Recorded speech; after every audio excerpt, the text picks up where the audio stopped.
What's up, guys? DC Unboxed back here, and we have just returned from the New York Comic Con 2025. So figured I'd give just a little rundown of how the 2 days were for me. I had 4-day passes, sidekick passes, but only ended up going for the 2 days. Sunday, if everyone's aware, was quite rainy, and it is a little bit of a marathon to lug all this gear around for a couple of hours each day on the convention floor. But I will say that the con was fantastic. As you can see, I have my Afterlife Spanglers pack here from Hasbro. It's tough to kind of see, but I definitely did some customization work on it leading up to this, so it was a little bit more screen accurate, even though I'm not the biggest stickler for the screen accuracies. The jumpsuit I got from a vendor called Carolean Dry Goods on Etsy. Could leave a link for that in the description possibly.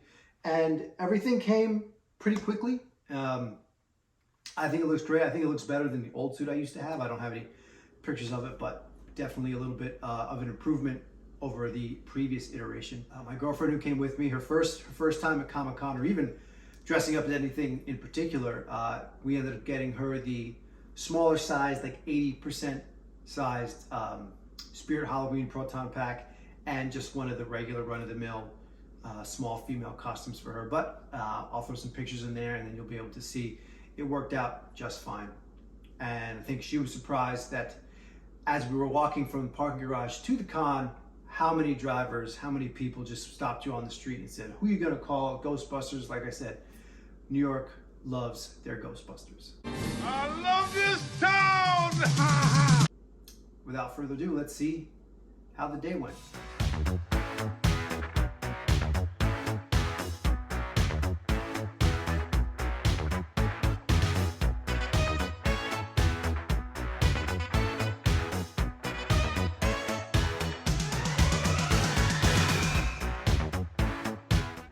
One of the first stops we made was the Hasbro booth. Duh.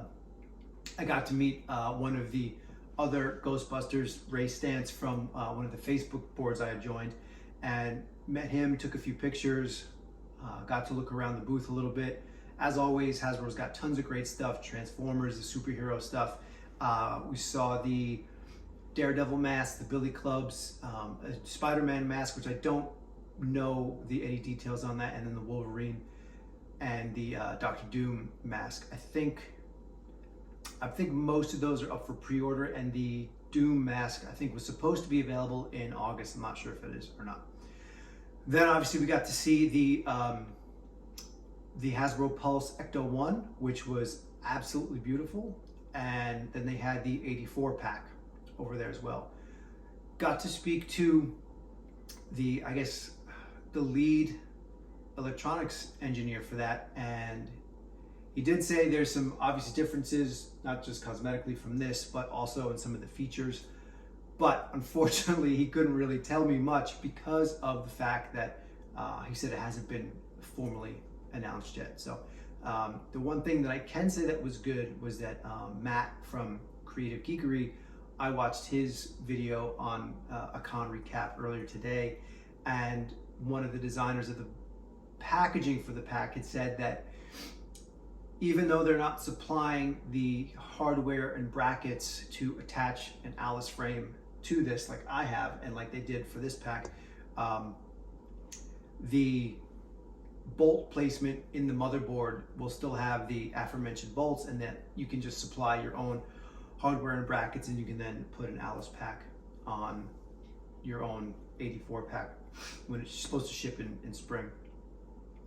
Then we got a chance to meet the New York City Ghostbusters downstairs. They are a 501c organization, and they raise money for children's charities. Got to meet a few of them. I have some pictures here. They have a really great thing for kids. They had the slime lab where the kids could make their own versions of slime. Just a really great crew, very friendly, very just welcoming, warm and giving, as were most of the Ghostbusters I saw walking through the con floor. Just kind of give each other fist bumps or maybe pose for some pictures. And I've probably never been stopped more in my life to take pictures with other Ghostbusters or just people in general. Just a really, really, really great time. I was able to meet up with an old friend from a prop group I was a part of 20 some odd years ago, Martin, who had helped construct my first proton pack that I had. It's great to see him, great to walk around with him, showed me some pictures of stuff he's got going on. And like I said, just the floor was super busy, lots of great energy, lots of great costumes as always. I wish I had more pictures to put up here, but obviously everyone else takes the pictures of us. I don't really get to take too many other pictures. Got to stop and see friend of the pod, Daryl McDaniels from Run DMC.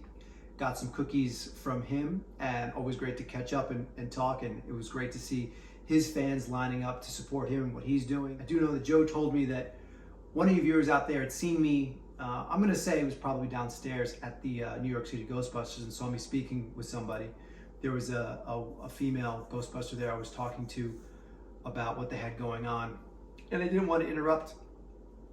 Guys, we do this stuff for you. So if at any time you happen to see me out at something like that and you want to come up and say hello or whatever, by all means, please just approach me in a nice, friendly manner. You can tap me on the shoulder, just say, hey, we watched the Zapata Brand podcast, or whatever it is. And I'm more than happy to take a minute to just say hello, snap a picture, whatever. Like, we have the opportunity to do this stuff because you guys like it, you guys pay attention to it, and you guys support us. So with all that said, like I said, Comic-Con 2025, such a great experience. If you go on to their Instagram and some of their other social media outlets, you'll be able to see tons and tons of pictures. All the announcements that were made, all the stars that were there. I missed out on a lot of that, unfortunately. Like I said, I was trying to enjoy the con because of what we do on the show. We tend to know what's going to be announced, or the big news the day of, or whatever, and we end up talking about it for you guys anyway. I was approached by the Cider, and they did a little montage on a bunch of people they asked and stopped throughout the con to see what they were watching, and then you can go onto their Instagram or other social media and probably find that. If possible, I may be able to sneak that in here too. Peacemaker on HBO. I believe in James Gunn. He's doing a great job with the DCU right now, and everything he's done so far has been really great. But again, guys, like I said, it's a great con. If you haven't been, I highly recommend you try to get some tickets next year and head out. I do know that as far as cons go for the rest of this year, Chiller Theater is going to be October 25th in Parsippany. Not sure if any of us will be there, but I'd like to go. So I'm sure if we end up going, we'll put it out somewhere that will be there. But until then, guys, I hope you guys are all getting ready for Halloween and doing your thing and having a good time. And as always, if you like what we do, hit like, subscribe to the channel, whether it's mine or the Zapata Brand podcast, so you kind of know what's going on. And we'll catch you on the next one.